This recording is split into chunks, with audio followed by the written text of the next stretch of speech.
Hello, everyone. I'm Ed Pegg Jr. Welcome to another episode of Mathematical Games. Uh, the magazine Scientific American had a column with Martin Gardner called Mathematical Games that ran for 25 years, and he put out a series of 15 books that collected all of his columns uh, for his write-ups. And that was a highly influential series that covered all aspects of recreational mathematics.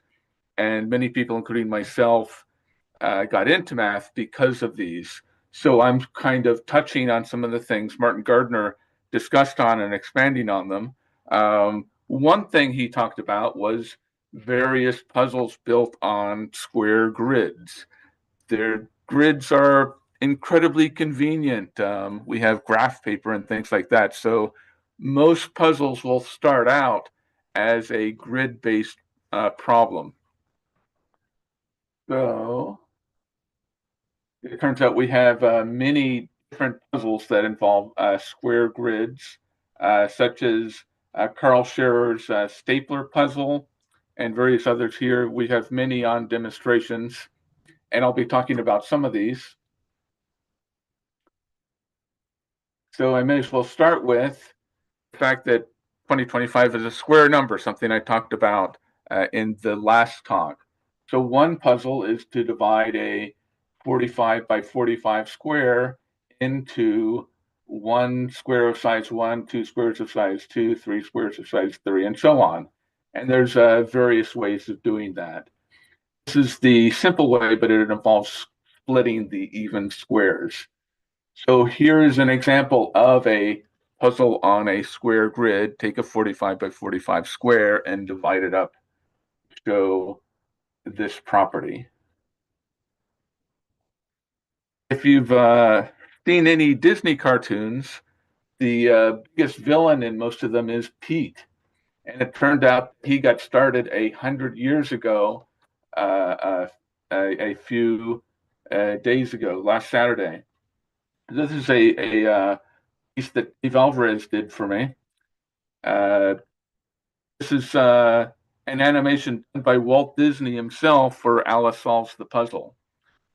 Back in the 1925, there was a crossword craze where there would be crossword contests and people would fight with each other trying to solve these incredibly obscure clues. In that time period, many libraries had to ban crossword solvers because they were destroying some of the rare books. A clue would reference something in a really rare text, and if somebody found the book that was mentioned in, they would often rip out the pages so no one else could solve the problem. And it caused so much trouble for libraries that crosswords started to be banned from the library services. And it was such a big craze that this was one of the things Walt Disney wanted to touch on in his first cartoon series. Mickey Mouse didn't come until, I think, 4 years later. So the first major Disney character was Pete, and he just turned 100. So there's various clues or various rules you follow for crosswords, and I have them listed here. The idea of words intersecting like this, the first I was able to trace it back to is 1862 with this example. But there's also the Sator opera tenant square that dates back much farther. So these are the rules. You have to have a symmetrical grid. And following these rules, there's two records that have been set in the New York Times, both set by Joe Crozel. The fewest number of squares is this construction with a passage to India next to disputed borders, all sorts of long entries all next to each other. He also did this puzzle with only 50 words, which is another record. There's been 3 cases published in the New York Times that only have 18 squares with Russian language, interleague play, and as an alternative as the starting entries. There's also two that have been done with only, oh, this should be words here. There's also been two made with only 52 words.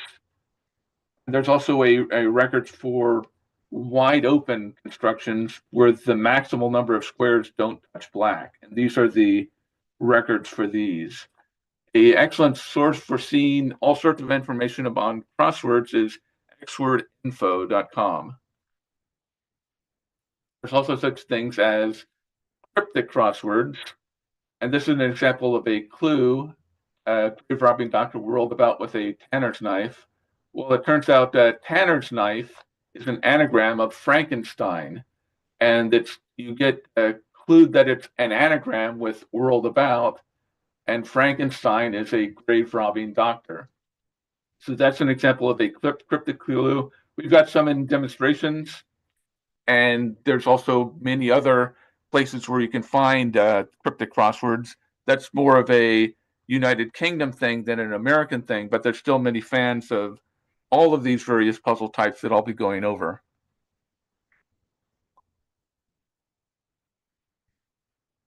Let's see. Another very popular puzzle is number place, also known as Sudoku. That dates back to May 1979. These are the first two Sudoku puzzles ever published, except that they weren't called Sudoku, they were called number place. Howard Garnes was the one who published these, and this involved some detective work by Will Shorts, who's the editor of the New York Times Crosswords.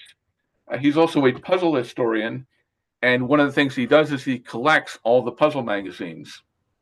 And when Sudoku became popular, he knew he'd seen it in Dell magazine, so he went back to find the first publication, and this is it. And other than being published in Dell, it was myself who's the second to publish these puzzles, because I asked Will to go back and find them, and he sent me photographs of them, and I rigged them up for a column I used to do for the Mathematical Association of America. That was the second publication of these, other than the original publication in Dell. And one of the things we found out was the craze for Sudoku started when it became popular in Japan, because the editor of Nikoli saw Howard Garnes' puzzles, and he thought they would be a good column for his Nikoli magazine, which I'll be getting into later. It's one of the biggest puzzle magazines in Japan. So he didn't want to use the name number place for them, so he used a Japanese name. He used Sudoku. Now, oddly, Sudoku is trademarked in Japan. So when people started copying the Sudoku puzzles, instead of calling them Sudoku in Japan, they called them number place in Japan. And everywhere else, number place was copyrighted, but not Sudoku. So outside of Japan, it's called Sudoku. In Japan, it's called number place due to trademark issues. It's always used in the wrong language everywhere. The way Will Short tracked down it was Howard Garnes is these puzzles were published without a name added to them, but all the names of puzzle constructors were listed in the back. Every time a number place puzzle appeared, Howard Garnes was listed, and also whenever a number place puzzle did not appear, Howard Garnes would not be listed.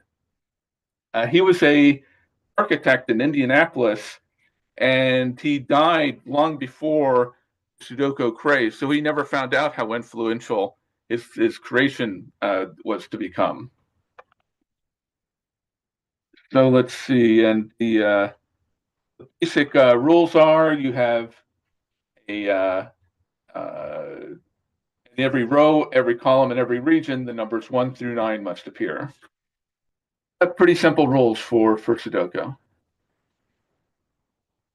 We've got on demonstrations, we've got many solvers. The most elaborate being Sudoku Logic by Jim Wiggins, where you can put in a Sudoku puzzle and it'll step through all the strange logic that can happen for solving a particular Sudoku puzzle. And there's also a lot of different variants for Sudoku. You can add a diagonal or two where the digits also do not repeat on the diagonal. This is often called Sudoku X. So here's two puzzles. All the puzzles that I show here are solvable. One away is where neighboring cells are indicated if there's just one away. So this cell here has to be either 7 or 9 to be adjacent to 8. And it's not 9, so you can tell that this cell here is 7 right off. Here, all the neighboring cells are given, but there aren't any. So a 1 does not appear next to the 2 here, for example. Usually, instead of these walls, you now use a white cropped keycut dot. A little white dot is shown for neighboring cells now. So this was published in 2004. 21 years later, there's a different standard for this particular variant. A greater than Sudoku is with this cell is greater than that cell. So this is also was common 26 years ago, but it's not so common now. This is a puzzle here that I created. This cell, these three numbers plus this number is equal to that number. And with a Mathematica search, I found that most of these that you could have in a puzzle is 5. So this is an example with the maximal number of 10 digital sums within a Sudoku puzzle. You can also change the grid up. Here's what's called a jigsaw Sudoku, and here's a toroidal one. And both of these were made by Michael Rios. You can also add in the other digits, such as going 0 to 9 in the 9 by 9 grid. You can also change the size of these. But with each of these, a cell can have 2 digits if it's marked. And killer Sudoku, where there's rules and cells, have also become very popular. I'm not sure who made the first one.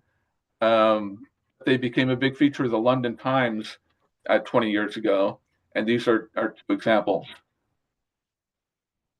You can also get meta about it.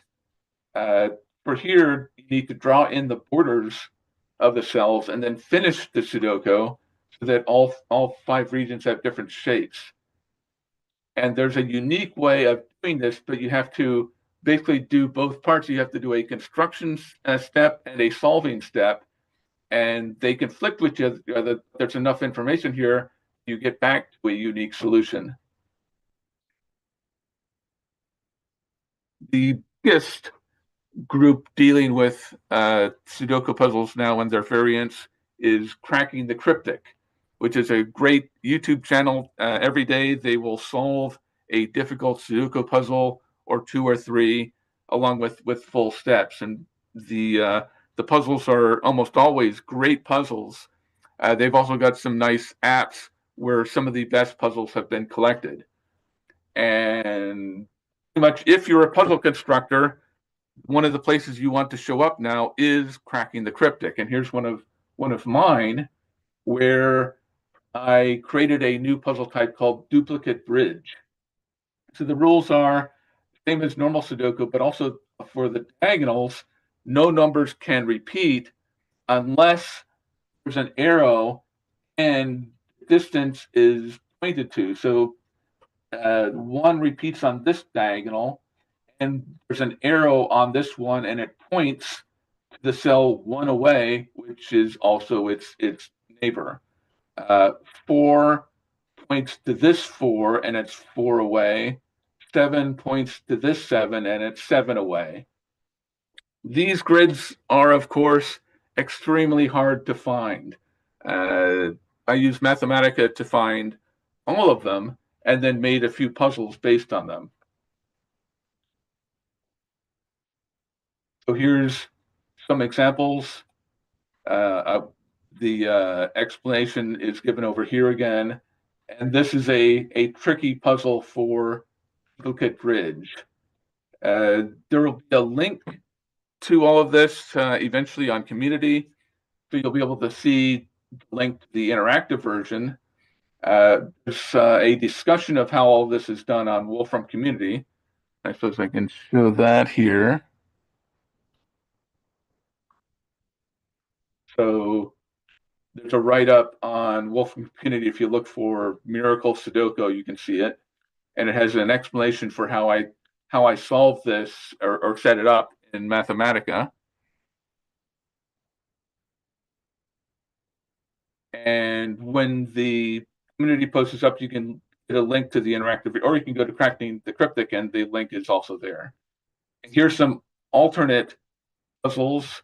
This is the hardest one, where there's only 8 givens. Basically, you only have 8 arrows, and you're able to use those minimal clues in order to solve the full thing. I also developed a domino variant, and here's a magic square variant where there's a connected 45 cell where each number is giving the number of cells within the region, and also the numbers make a magic square. So this is something a friend of mine set up, and I should add his name before I do the full link on Community. I just showed something with dominoes. There's many grid puzzles using dominoes, and on demonstrations, there's a domino puzzle solving app that you can try. There's also many other domino puzzles in various other apps for Google Play and other sites. The oldest grid puzzles that I know of are mazes.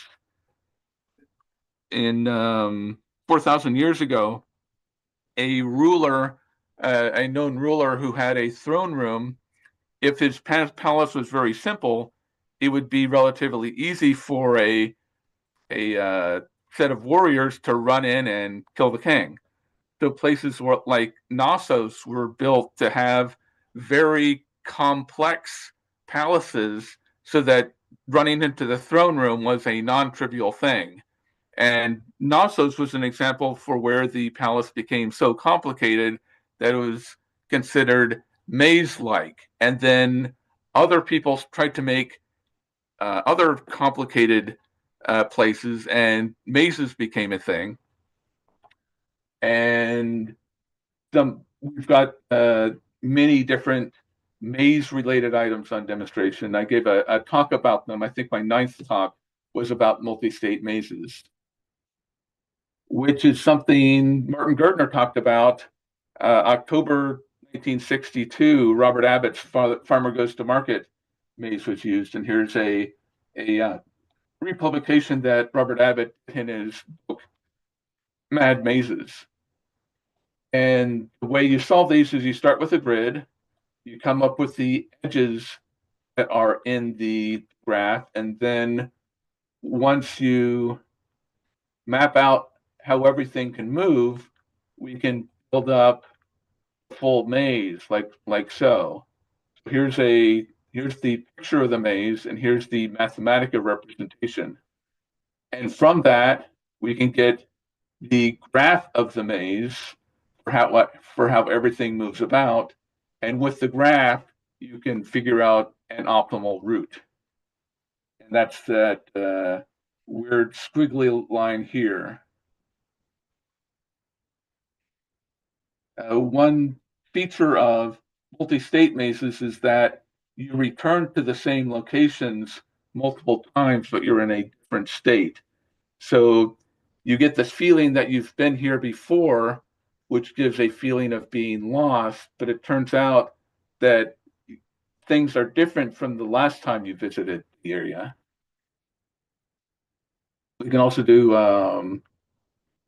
different customized mazes, and there's many other programs that are available both in Mathematica and in other programming languages.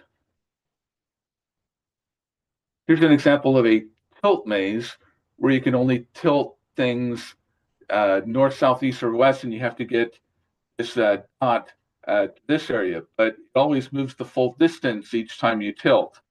So you can't just move it to there. You have to tilt it there, there, there. Well, if I went here, that's a dead end. So that you don't want to do that. Uh, uh, Tilt Mazes by Andrea Gilbert. I should have included a grid for her site, clickmazes.com. Let me add that in here.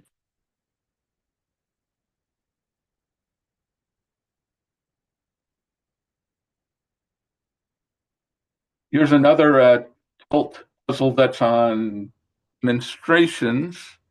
Not sure why that is red. Yeah, doing things in real time can be tricky. Yeah, there's a lot of code for this one too. Oops, I can't get to the end. There we go. So basically with this tilt maze, you have to get the red ball here and the blue ball there. And oops, it's not working. Oh, there we go. So the idea is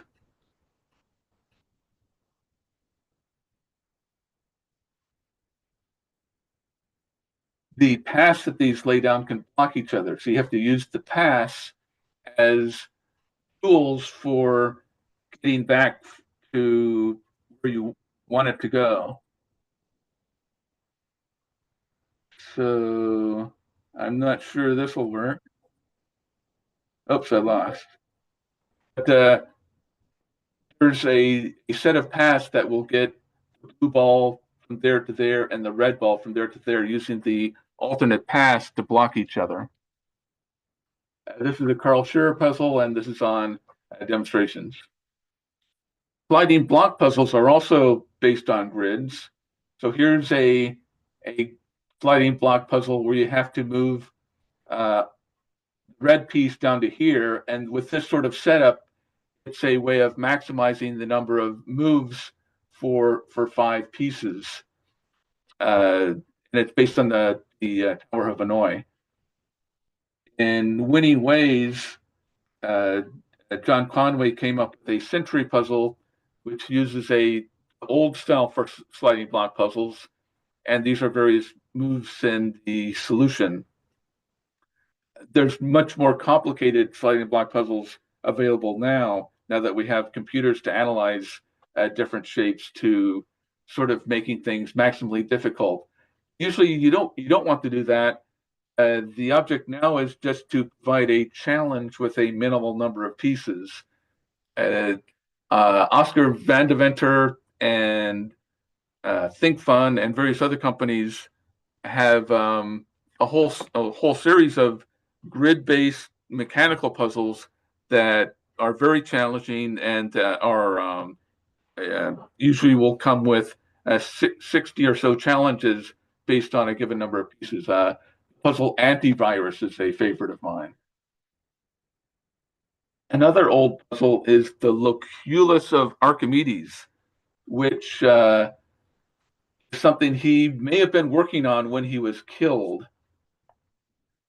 So it has many names. These are the pieces. And it wasn't until 2,200 years after Archimedes looked at the puzzle that it was fully solved.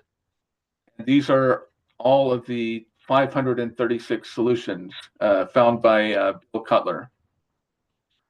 Now, when Archimedes worked on this, he noticed that you could take a solution such as this one and flip symmetrical areas, such as these be flipped over, these could be flipped over, these could be swapped.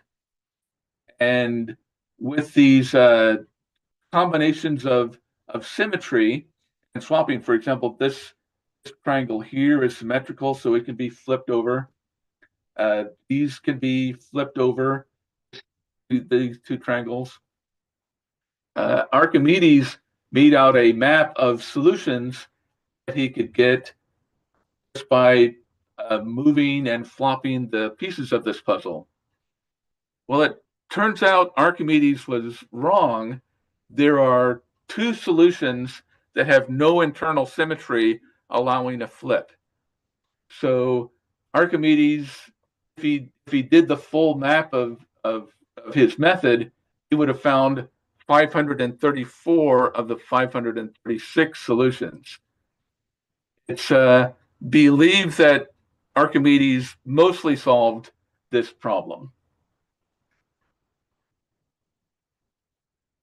Another simple problem you can consider for a square grid is take a n by n square and divide it into a minimal number of smaller squares. So for example, here's a size 14 square divided up into however number of squares that is. However, you don't want to be boring about it. If it's say oops, if it's a size say 8 square, you don't want to just do 4 by 4 4 by 4 squares, because that would be boring. The greatest common denominator of the square sizes has to equal 1. So that's the other rule with Mrs. Perkins's quilts. And the challenges, as originally given, was divide up a 13 by 13 square into 11 smaller squares. And that's a quite challenging problem, and here's one way to do it. Martin Gardner wrote up Mrs. Perkins's quilts, and they got up to size 40 in his talk, and it was in his column for mathematical games, and it was gradually extended over the years. So I started taking a look at the problem, and I found out most of the solutions were above 90 were wrong. So I did a little program to start solving these, and accidentally became the world expert on the problem, mostly because I had a computer that was a billion times more powerful than what they had back in the 50s. So I came up with solutions to 40,000, I believe. And these are on demonstration site. Look for Mrs. Perkins's quilts to see this list of solutions. A simpler problem on a grid, if we can go forward here, is to just take a rectangle, say a 13 by 14 rectangle, and just divide it into the minimal number of smaller squares. Turns out to be a difficult problem. Also, it's fine for the values to have a greatest common denominator that's not equal to 1. There's no restrictions, just the smallest number of squares. This problem, one question was, so we have a 144 by 179 triangle. If you pull these values, is it ever possible for the minimal number of squares to be less? And the minimal squares conjecture is that the answer is no. You'll never find a place where you can use fewer squares. So that was an open problem for a while, and I took a look at it. And I did this demonstration, possible counterexamples. So here's one. You've got a 5,183 by 5,182. uses 20 squares. If you double both of those, you can get this construction in 20 squares. So this is a possible counterexample, but it's very difficult to know if this is the minimal solution for this particular rectangle. I have about 1,000 possible counterexamples. I'm pretty sure at least one actually is a counterexample. Since these large rectangles are so difficult to solve, it's not easy to prove that I have a counterexample. So this demonstration has the list. Another thing you can do with a square grid is you can divide it into rectangles with a rule that all the rectangles have to be different, and you want the lowest area rectangle to be as close as possible to the highest area rectangle. So here's one where the difference between the largest with 234 and the smallest 220 has a area difference of 14. So here are various examples here. 32 is the smallest known, 30. I think 138 has something special.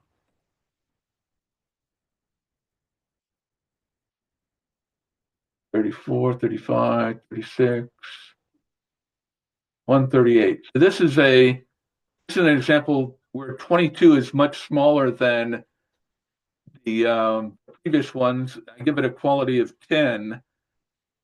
This is probably unimprovable. Some of the other previous ones probably are improvable. These have been proven up to, I believe, 60 is the largest solved case, but I could be wrong.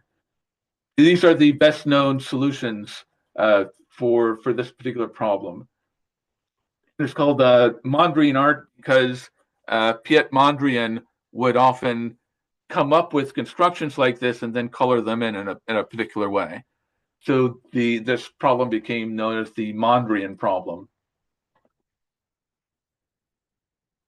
There's also many paradoxes on a square grid. For example, if you arrange these figures, you get this apparent contradiction where a square has disappeared.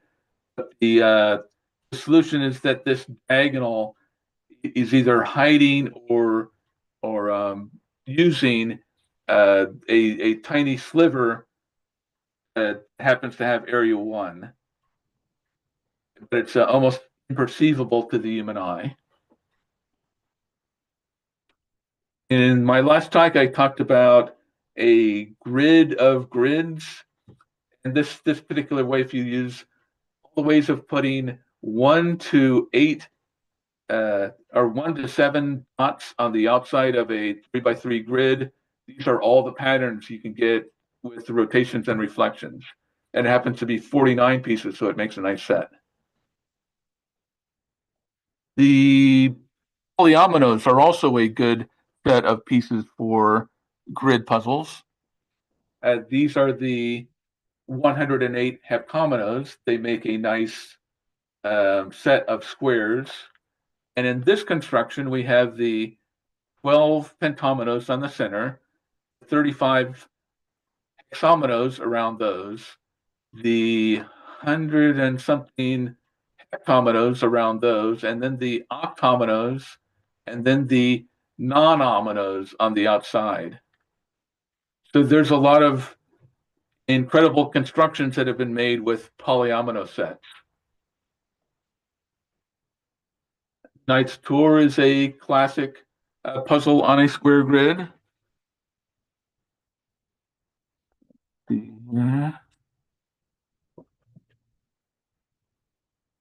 So basically you want to fill up the entire grid with moves of a knight. And this demonstration has code for solving all of these various sizes. We can also look at the numbers of the various moves. I mentioned last time that if you wanted to find the maximal length of a uncrossing knight path, it's been solved up to order 9, but the 10 by 10 grid is still unsolved. So if anybody would like to tackle a unsolved math problem, this is a good one to toss a computer at. Up until a few years ago, it was unknown how to put 12 queens on a 12 by 12 grid so that no queens attacked each other. So basically, 12 queens each of 12 colors so that the entire grid is covered and no queens attack the same color. And it turns out there's 178 solutions to that shown here. So these white queens, none of them attack each other. One thing I'd like to do is try to make a 12 by 12 Sudoku with this concept, but I haven't gotten around to it. This is a solution where every queen attacks exactly one other, and the solution for this for 12 queens is unique.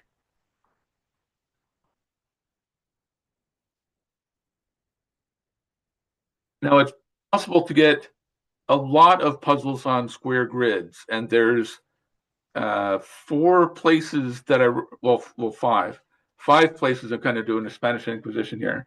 5 places I recommend. Our demonstration site has quite a few nice puzzle programs. Most of them written by Carl Scherer. There's also Simon Patham's Puzzles, which is a free app. You can get it on your phone, and it has a lot of famous puzzle types. So one I wanted to talk about in my talk, but I ran out of time, is Loopy, where you have also called Slitherlink. You're given clues for the number of walls will be in a path going by that particular number. So a 0 means there's no parts of the path around it, and 3 would mean 3 parts of the path are around it. Spiral Galaxies, which is a puzzle type developed by Nikoli Inaba, you have a dot at the center of a symmetric polyomino. And the idea is just given the dots where things are, you need to divide up the whole region into these symmetric, rotationally symmetric polyominoes. Minefield used to be very popular on the PC. You need to plant flags for where bombs are. And Signposts, you're giving clues for how to do a series of queen moves on a grid so that the entire grid is covered with the queen moves. And you're only given arrows for parts for the directions that the queen moved. And there's a minimal number of arrows given to define a unique path for the queen. You can also do Sudoku. There's the Tense puzzle. So this is a really good set of square grid puzzles available in a free app with no ads or anything. Nikoli Puzzles is a Japanese magazine publisher, and they publish hundreds of different puzzle types, but these are the ones that have become the most popular for their magazine. I did a write-up in our magazine on ripple effect a few years ago, where each region has to have the same number of digits as given. So this would need to have 1, 2, 3, and 4. This region down here already has 1, 2, and 3. Single cells would just have 1. A similar puzzle related to this is called One Up. If you go to oneup.com, you'll see the puzzles there. where each row or column is blocked off by walls, and if it's a 3-cell before the wall, it would have to have 1, 2, and 3, and that turns out to be a very good rule set for a grid puzzle. One up from that is Eric Friedman, who does Eric's Packing Center. He also does the Puzzle Palace, and it has many different grid-based puzzles, many of which you see here. But Eric is not the #1 maker and creator of grid puzzles in the world. That would be Naoki Inaba. So here's a few of them here. If you're familiar with Japanese-style logic puzzles, usually they're given with just a picture. It turns out that Naoki Inaba is probably the person who developed them. So I'm just going to slowly scroll down here. These are all the different puzzle types that he's created. And it's, I believe it's up to 600 now. So most of the different new logic puzzle types that you've seen are probably done by Naoki. And it just goes on and on here. And this isn't even all of them that he's created. There's more.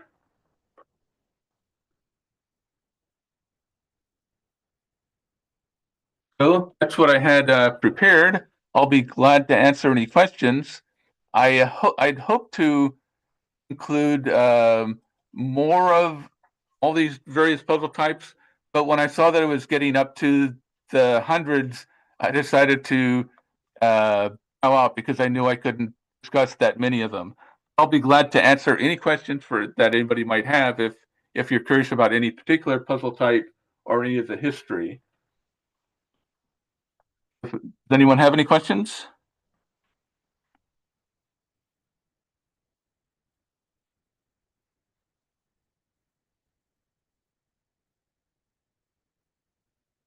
And I'll be posting all of this on community sometime later today.